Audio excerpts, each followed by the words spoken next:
Hey Psycho Nation, it's the Gov here. I'm very excited to present to you this brand new episode of the Scarifyer podcast. The first episode we were able to record in studio since the COVID-19 outbreak.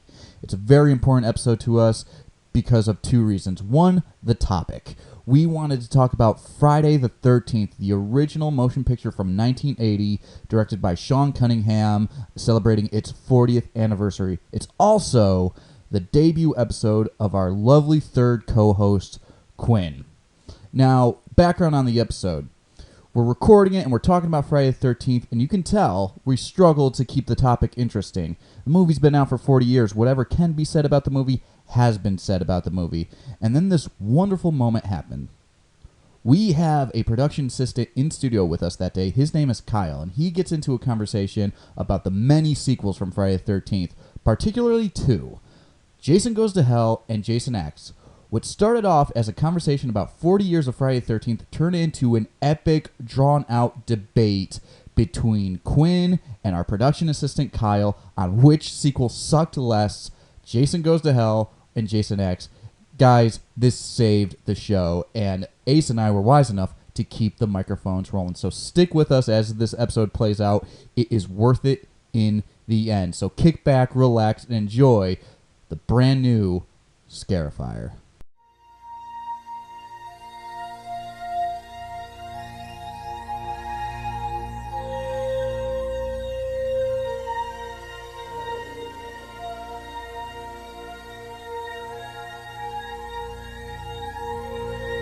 Podcast, the final frontier.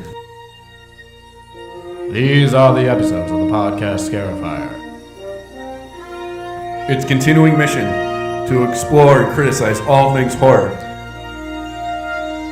To seek out new audiences and not piss them off.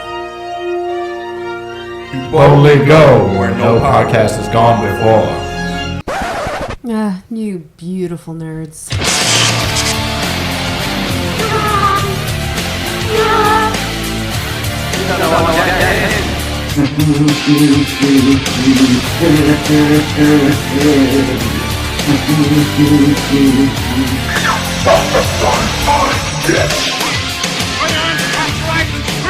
Scream for your life!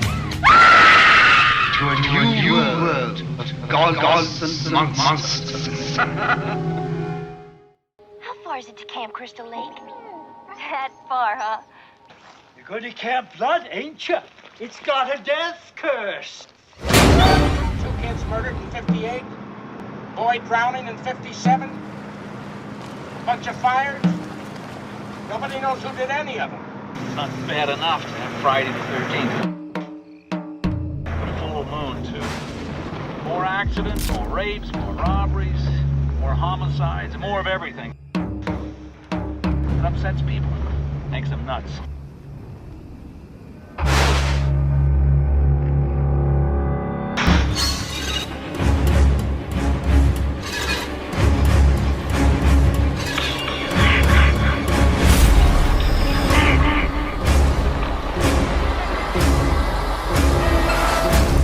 Yes, Psychos, it is the next generation of the Scarifyer podcast. Not really, but a lot of changes going on.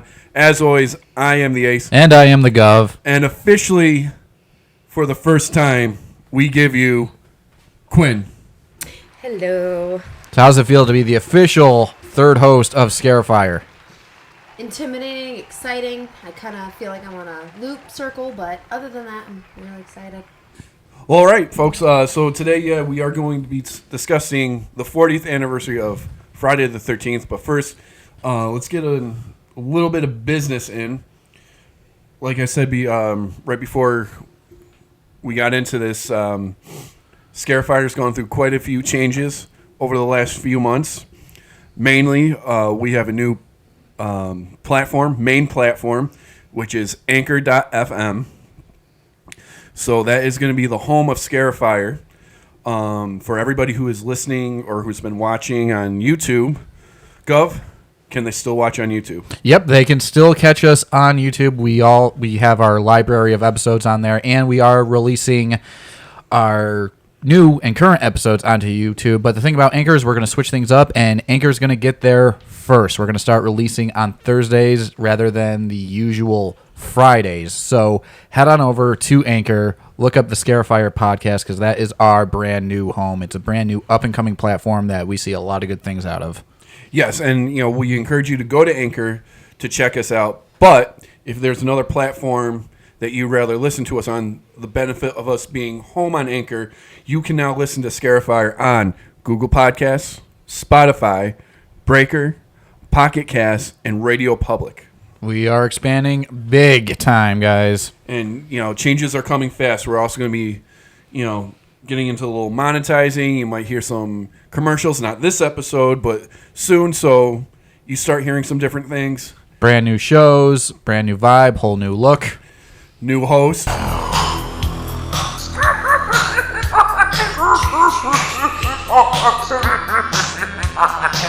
Scarify.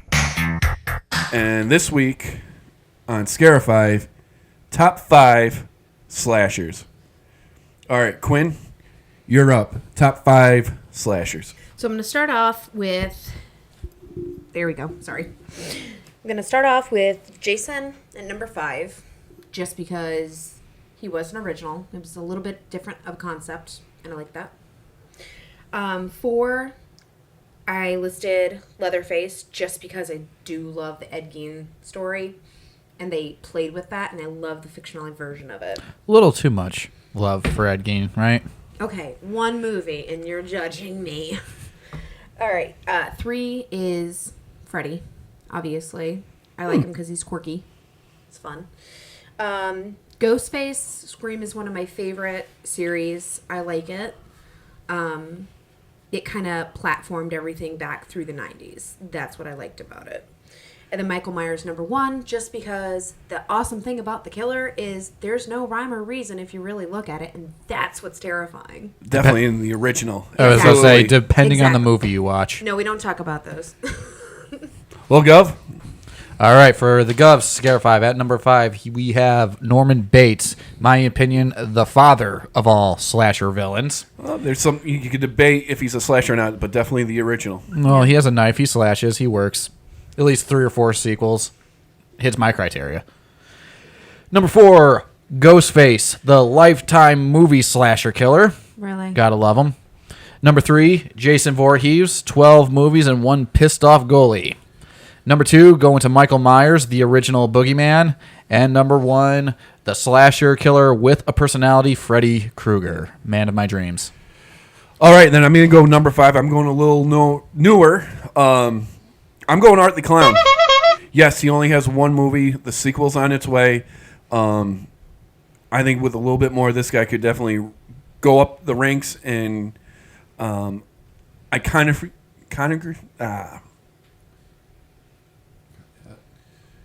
I think, a couple more movies, this guy can be a true icon of the genre. I'm really looking forward to that. Number 4, I'm going Jason. I like Jason. The movies are fun to watch. As a character, he's a 4. Number 3, I'm going Ghostface. I absolutely love the Scream franchise. It was unique. It was a fresh take. I like how it's a different killer every time in the same costume. It's cool. Number 2 is Freddy Krueger. Robert Englund is our Boris Karloff of our generation, and just always fun to watch. And number 1, you should know this already if you listen to the podcast, it's Michael Myers. He is, to me, the greatest of all.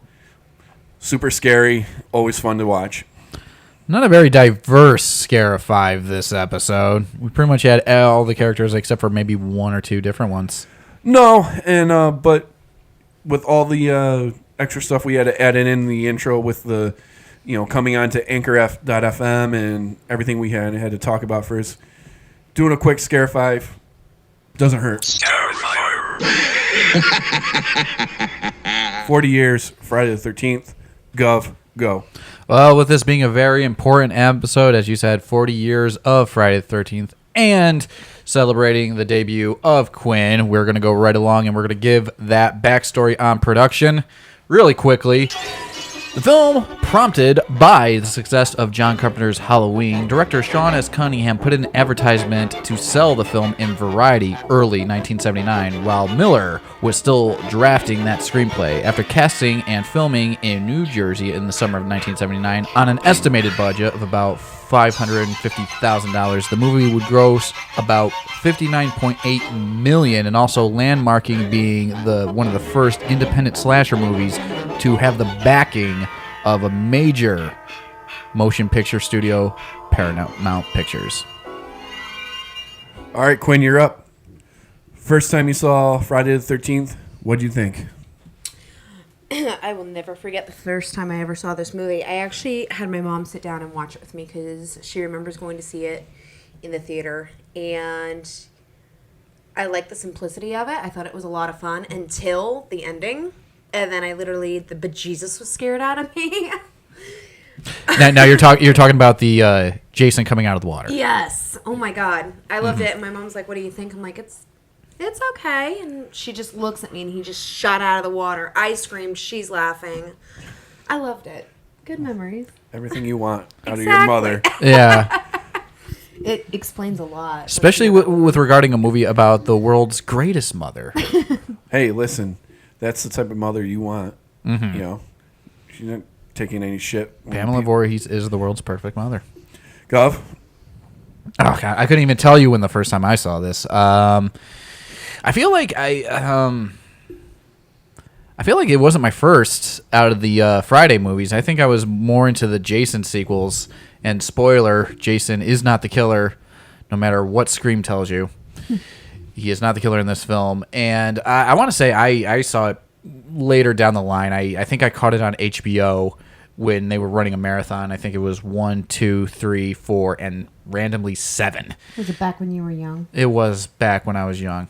I do not remember when this movie debuted in theaters. So to answer your question, Quinn, no. Probably the war injury. Oh yeah, that's it. Vietnam, man.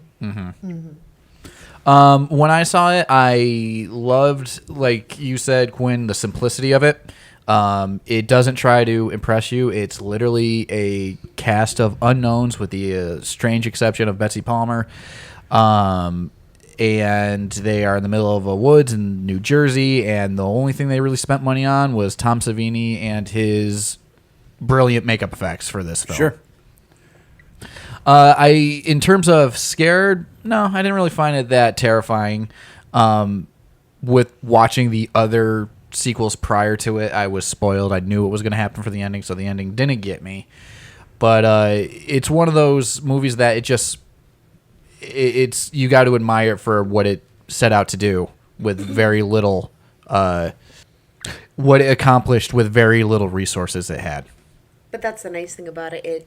This is what you get, and it was amazing for what they gave. Certainly, you know, it takes a page out of Halloween's playbook, which we'll get to in a second. Completely. But yeah, like you, Gov, it was a while before I watched this movie because when I got into the Friday the 13th movies, obviously I wanted Jason. And he was on all the covers. He's the one that everybody knew about. So first I looked at Halloween 2, or excuse me, Friday the 13th 2. And then I realized he didn't have the hockey mask, so I said, fuck that. So I looked at Friday 3, and it was in 3D, and I didn't want to be bothered with that. So I think the first Friday movie I watched was Friday the 13th Part 4. And I kind of picked away at him from that. Actually, I'm watching the original last. Mm-hmm. And when I watched it, it was just like all the other Friday the 13th movies. They kind of mimic each other in simplicity and the way the pacing of the movie plays out. So that's interesting. Seems like no one really got to this one. What is your first Friday the 13th experience? You said yours was 4? It was 4 or 6. I'm pretty sure it was 4. Mine was definitely 6. I know I watched Jason Lives first. Was this the first one you watched, Quinn? Yes, I actually did it correctly. So you started with number 1. Correctly. Okay. Well, fuck it. Yeah. We want. I can follow numerical order, people. Well, no, I wanted Jason, and like I said, there was a whole bunch of garbage with the other ones that I didn't want to be bothered with. It's like reading the end of a book, though. I just want this part. Yeah, you don't usually start with chapter 4, but Exactly. Okay, then. So moving on. what can I say? I started with chapter 6. So Yeah. So, Sean S. Cunningham, doesn't beat around the bush. He saw Halloween and said, "I can do that and make just as much money." clearly, So he, Friday the 13th, another scary date type thing. It's not really a holiday, but it's a scary date. Surrounded by superstition. So he goes and makes this movie. It makes a shit ton of money. So what's the difference I want to talk about between Halloween and Friday the 13th? What sets them apart? Because essentially it's the same concept. Killer, teenagers, dead. is it though? I mean, like that was my astonishment when I would research these movies and look at interviews with Sean S. Cunningham and how he would talk about. He said literally, "Let's rip off Halloween. We need a movie. We need it quick. We need it cheap. So let's do a rip off of Halloween." I never considered it. If anything, it's more like Psycho in reverse. Exactly. Set in a camp. If Right. Norma Bates was actually the killer, this is what it would look like. Right. Well, I looked at it as they took Halloween and flipped the way John Carpenter approached Halloween. So in Halloween, you got suspense and use your own imagination. Yeah.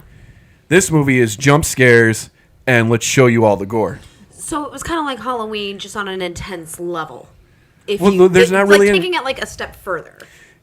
To a point, but there's not really that much suspense That's true. in this movie. It's what's coming. The shock is in the gore. Yeah. And so, I mean, you can even say this gave birth to the torture porn I was about to genre, say, vaguely. it kind of started pushing that limit and that line on what's okay and what's not. So, I mean, certainly it influenced the 80s slasher craze way more than Halloween. Yeah. Because the 80s slasher craze was all about, how many unique kills can you get in one movie? Right. And then if you name it off a holiday or a calendar date, you're liable to get a green light from a major motion picture studio. In terms of the title and I always found it interesting that the ad in Variety that I talked about in the beginning of the episode was literally a test to see if anyone else had the rights to the title Friday the 13th. It could have been. Oh, that's what it was. Or was it? Yeah, that's what he said. He ran it in the Variety. He ran a full-page ad that said Friday the 13th, the most terrifying film ever created, just to see if anyone's going to sue him for using the title Friday the 13th. Which is kind of genius. It is. It's a very ballsy move. It I is. admire it. Yeah. So, any more we want to say about the comparison between the two movies that, Halloween obviously being the influence? I mean, see, again, like you say comparison or influence, I don't really see that in this movie, though. It's more of let's do what Halloween did because it made money. You know what I mean? So let's get a bunch of teenagers, let's get a guy in a mask, even though there's no guy in a mask in this movie, and let's kill them. The only difference they made was where music and theme. Yeah, okay, I'll give you that. But like you said, the only real difference is what John Carpenter didn't show you. Sean S. Cunningham did show you. He showed you the carnage. Right. That's the standout. Other than that, I have a hard time comparing the two. Definitely a different take. I know. Psychos, comment in the section. Tell us what you think. But moving on, let's talk about those effects themselves. Let's talk about the man who did them, Tom Savini. Obviously a legend in the horror genre. He's number 3 on my list of greatest of all time. Only second to Jack Pierce and 7-time Oscar winner Rick Baker. I mean, the guy has done it all, and in every franchise, basically. Vietnam vet, went in the Army, took photographs of the carnage, which is where he kind of got his imagination for these effects. What do you guys think of Tom Savini and his work in this movie? Gov. It's always the gut first. Well, I mean, in terms of the effects, the practical effects, and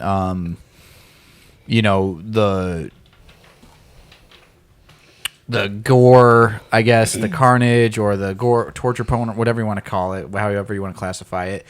Tom Savini is a legend for a reason, because only he could come up with the gimmicks and the almost magic elements to make these effects work practically in camera. Sure. Nothing post, nothing added in later. He wanted to show every bit of it, all of it. And then also he would do interesting things like actually give substance to the weapon. Like right before it goes for a stab, you see it like hit a light or hit the side of the barn and some wood chips off, just to show that the weapon actually has weight to it, that when they exchange for the rubber one, it still looks real in terms of editing it together. He obviously got his big break with Romero and did a lot of the Romero movies, Dawn of the Dead being the breakout one. And he's an interesting guy because he's a guy who is an absolute legend and an absolute master of his craft, but he never wanted to be. But look what he accomplished. Sure. I mean, his effects are just so real looking, and definitely a lost art in today's world of makeup effects, and you just don't see realistic looking effects anymore. It's all done by computer and cartoony looking. Mm-hmm. Quinn, what do you think? I really like the simplicity of the work that he does, because anybody can blow somebody's chest open and it can look fake as hell. It's subtle, but it makes an impact. It messes with your head. I'm all about the psychological part of it. So you show a little bit and it does look real. Somebody's mind is going to go a million miles. And I absolutely love that, because that's the genius part of the way he crafts this. That's what I like about it. It's artistic. That's a very interesting take on his work. Mm-hmm. Awesome point of view, Quinn. So let's get into the movie itself. Again, there's really no plot points to really hit here. It's the basic of the basic. Camp counselors getting ready to open up a camp in Camp Blood, and someone starts picking them off one by one. Mm-hmm. We're introduced to a very young up-and-coming Kevin Bacon. We know Quinn's a big fan of Kevin Bacon. She's quaking for bacon. I'm a vegetarian, by the way. Mm-hmm. All right. So, Gov, what do you think of our cast of characters? I mean, they're... Well, it's really hard. It's hard to talk about the cast. Why? Because they are this is the pinnacle of generic teens getting picked off one by one. I'm not gonna lie, I can't, with the exception of Alice, I can't tell you any of their names.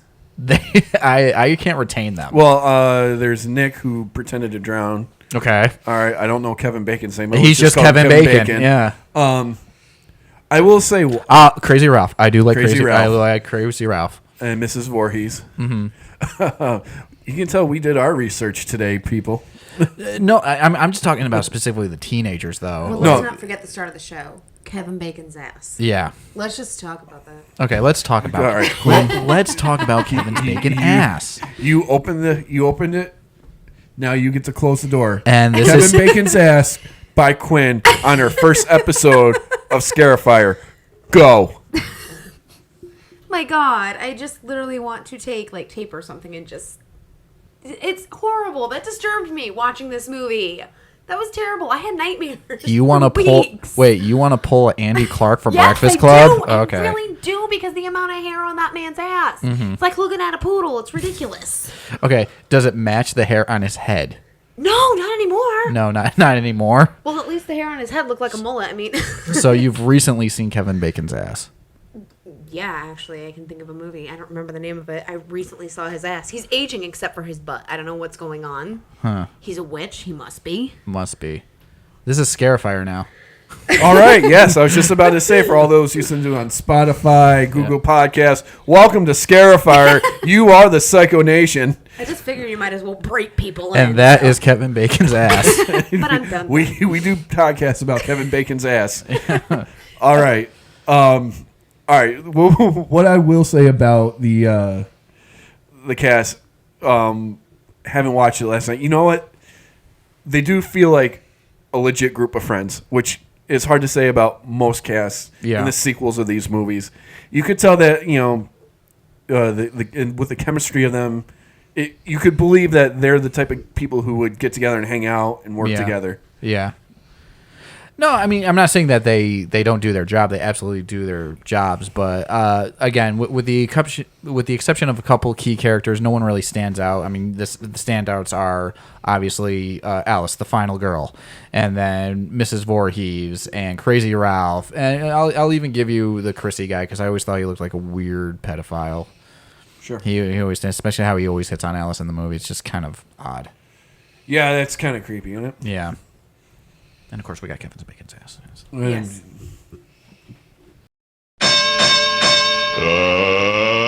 Let's get ready to rumble! Okay, we're going to sidebar this episode. Yes, I know we're supposed to be talking about the original Friday the 13th, but we have a PA right here at Psycho Nation. It's our production assistant, Kyle, and he made an offhand comment while the recorder button wasn't on that he actually enjoys Jason X. Yes, the Jason in Space movie, and he has a lot to say to Quinn, who does not share his opinion. So I'm going to invite Kyle up to the microphone and Ace and Gov, we're going to go have a coffee break. We're going to enjoy the show. So, Ding, ding, ding. Jason X, guys. Enjoy, psychos. Ding, ding, ding.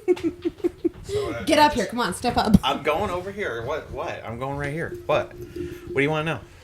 Defend it. Talk right into the mic, big guy. Jason X is not that Get bad. closer. It's not that bad. Oh my God, seriously? It's not that bad. Are you serious? Yes, I'm dead serious. It's not that bad. Yes, it's not that bad. Compared to Jason Goes to Hell? That was an original idea. No, it wasn't. It was It was a brain fart of an idea cooked up by the friend of the son of the producer of the original, who said, "Hey, I could do a Jason movie that's original," and I put that in quotation marks, where it's, the opening scene is, one. If you say one more time, I'm gonna throw the mic at you. But no, like Jason X is Which actually connects to the original movie because Jason Goes to Hell, the 9th entry, was when Sean Cunningham came back, and one of the things he wanted more than anything was the damn hockey mask out of the movie. So we got the body swap Jason movie by Adam Marcus. which is still the worst entry in the franchise, if you ask me. Tell me how that's not an original idea. Number one, Jason is like... Number one. Jason is not this demon omnipotent being that can just go from body to body. Because Jason looking like Bane is such a more realistic adaptation. Yeah, because at least we get Jason. Oh my god, okay. We so don't basically get... all you do is you shove him in a space shuttle and you launch him into space. The Russians did that. It's not original. No, it's not original, but, you know...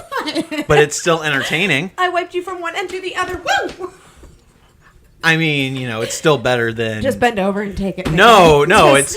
I'm just going to say it's still better than Jason Goes to Hell. So what makes Jason X so good? It's just entertaining. It's fun. It's like a fun B movie to watch. It's not supposed to be a comedy. It's supposed to be absolutely terrifying. It's the equivalent of my toddler in the middle of a fucking grocery store upset that she didn't get her Parmesan cheese. I mean, number one, granted, it's silly. They send him to space. But then again, it's also a placeholder movie until we get Freddy versus Jason. What can you do in that time? Something a lot better than that.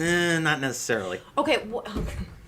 Not necessarily because, you know, because, you know, at least I get, you know, Jason. You know, he's in space. He's cryogenically frozen. He turns into a... So it's like a very angry Walt Disney. Yeah, kind of to a certain extent. Come on. That is the dumbest thing. Oh, my God. Still not as dumb as Jason Goes to Hell. I have a seething hatred for that movie. Just wanted to let you know. I got a seething hatred for you right now. I mean, I have a seething. it was Here's the thing with Jason Goes to Hell. One, it was made so that way Sean S. Cunningham could keep the rights. Am I right in that history part? Yes. Thank you. It was only made because of that. Number two, it's made in the early, what was it, 91? 90? Yeah, I believe 91, 92. So everything's sort of teetering out by this point. So it's coming at the tail end of the slasher phenomenon, which is fine because some good movies came out of that, like Leatherface, Texas Chainsaw 3. That came out in 90. You thought that was good? When compared to something as awful as Texas Chainsaw 3D. And that is why you cannot trust this man's judgment. You just shattered everything. When it comes to something as awful as Texas Chainsaw 3D, yes, Leatherface is better. Now, I disagree because we got Alexander Daddario in Texas Chainsaw 3D. That was the movie right there. Yeah, but let's agree.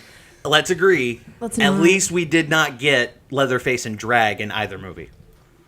Okay. There we go. So there we go. We're at least agreeing on that one. But no, so he makes it just to keep the rights. He's working with a script that was written in 2 days? A brain fart of an idea. Chopping Mall had more originality than Jason Goes to Hell. The biggest false advertising on the planet. We're not even talking about that right now. Oh, I know. But I'm just making a point. And the point is that Jason Goes to Hell was just made so that way they could say, hey, we're making a Jason movie. And we get how many minutes of Jason? 20 minutes? 10 in the beginning? 10 in the end? What do you do with that entire 70 minutes in the middle? Oh, I got an idea. Let's just have a demon thing that, just bounces from body to body so that way we don't have to, have the mask because Sean doesn't want the mask in this movie for some whatever reason. That's like saying, oh, I want a Superman movie, but he can't fly or wear that costume. John Peters. Yeah, pretty much. At least with Jason X, as stupid as it is, as silly as it is, as completely out of the box as it is, at least I'm sitting there being entertained by it and not just going, what? Why? Why did Jason just shoot out of some dead woman's vagina? Okay. You like the whole metaphor thing, right? Like what it represents and what it's interpreted as, right? Depends on the movie. Okay, well, let's play with that for a minute. You know how I feel about the 1980s Fly movie, and you like to have the whole comparison thing. So let's play with that for a second, okay? The idea of Jason being a demon and jumping from body to body. Couldn't you look at that as an individual's psychological break? Think about that. Sorry, I fell asleep.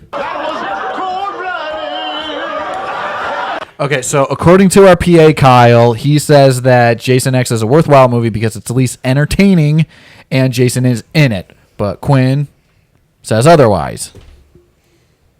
Jason Goes to Hell. Jason is in it in a different type of form.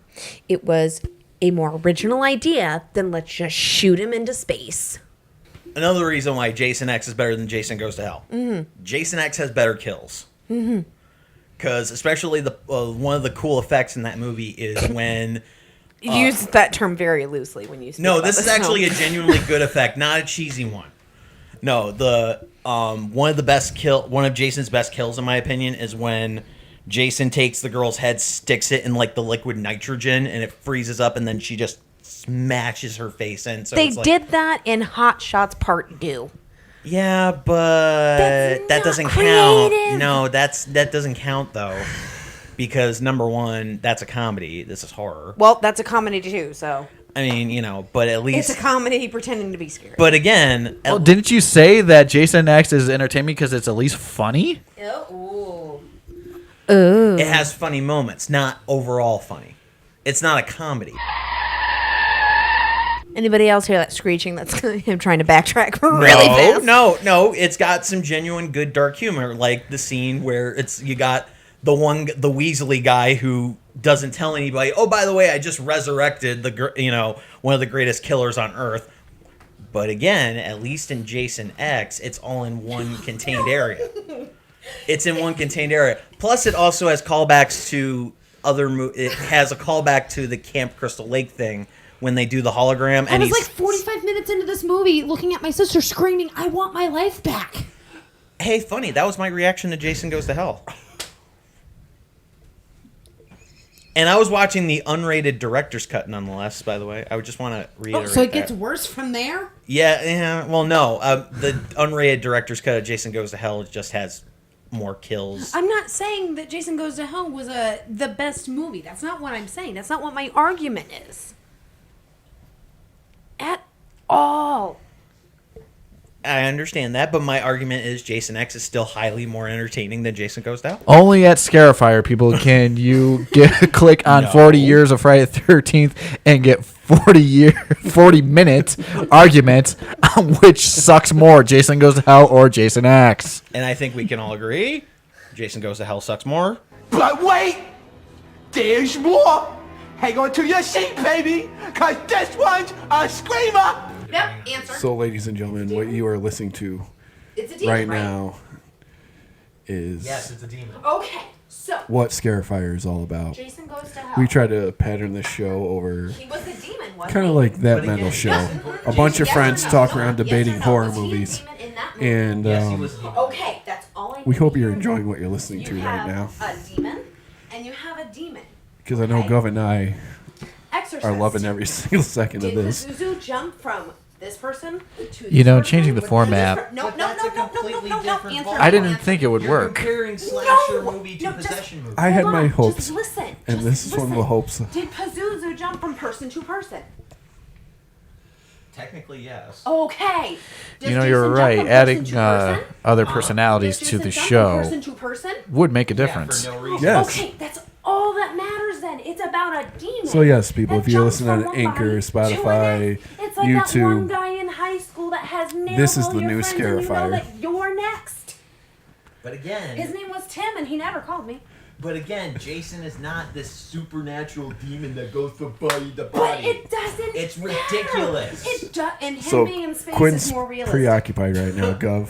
At What least do you it made get more Friday the sense. It 13th? makes sense. So, It's the equivalent the of the influence Russians that just the shipping original bombs to Friday the space. 13th had on other It films. reestablishes him as an Well, unstoppable you know, like, killing it machine. spawned the He was an entire unstoppable killing slasher machine and demonic genre in the killer. 80s, and Yes, he was. you know, certainly influenced Halloween too. It had the copycats. Definitely had its copycats. It definitely did. Yeah. It created the formula. Yeah. So, No holiday was left untouched. No, it sure wasn't. They were more believable, and you actually think that they were scared, as opposed to the people over here that were going, "Oh no!" So, But again, at least we don't. out Don't worry, I there, just handed him this. so machete. rating It's this really movie. not that big of a Yeah. deal. the Internet Movie Database gave But- Friday the 13th a 6.5 out It's of just 10. gonna kill everything. Nice, It's that's totally solid. fine. Rotten Tomatoes gave it a 62%. Cool. But And Metacritic gave it a 22%, which is I think kind of low for the original of the franchise. You would think so, but, you know, considering you didn't have Jason, it, Rear-end Yeah. this? That's disgusting. I'm not into this. Guff, what do you give it? well, So, 1 out of 5 I literally machetes. feel like I need a shot of alcohol to argue with you about this. am I wrong though? Don't look at that. You're mine. Don't look at them. You look at me. So, If that's Gov, not looking Yeah. at them, look at me. out of 5 stars, what do you give Friday the 13th? let's see. My rating for the original Friday the 13th, 1980. I mean, a classic's got to be a classic, so I'm going to give it a solid 4. I mean, it was influential enough, and it launched What a is his name? major franchise and a legacy behind it with Jason, including sequels where you could body swap and or go to space. One of them is better than the other, A little bit differently. and we're still waiting on those results. What my other Yeah, argument well, you is, know, you're talking I'm going to about agree with you, and how I'm going to go with a 4 he's supposed myself. to be this It kicked off one of the unstoppable most force. iconic franchises in Putting horror him up in history. space? It took us to Vancouver, which was supposed to That be I can, Manhattan. I can get behind and, Right. but you know, gave us what Jason. makes him a true So unstoppable force we'd ask is Quinn, that but she's post kind of dead. preoccupied They right now. can't So get you if you're next dead. episode, Well, we'll Jason get just proved Quinn's them wrong. ranking on Friday the 13th if Yeah. she's not in prison. Sure. And Because Having people Oh, in and space furthermore, is- we are definitely going to be on the lookout for a new PA. Job slot, I'm sure, is opening by the end of the night. yep. So if you are interested, please hit us up on all our social media. Plus, don't forget to like, share, and subscribe, everything. Scarifyer. And and in closing, I want to welcome everybody on the new stations, on the new platforms who are listening to us. Welcome to Scarifyer. You are the Psycho Nation. It's a new era with Ace, Gov, and Quinn. That is exactly what it's for. Hi. That is exactly what that's for. But again, all you got with Jason in space, they decided to do the Russian thing and send a dog up to space right now. No, I don't go to watch a Jason movie for symbolism. No, Scarifyer.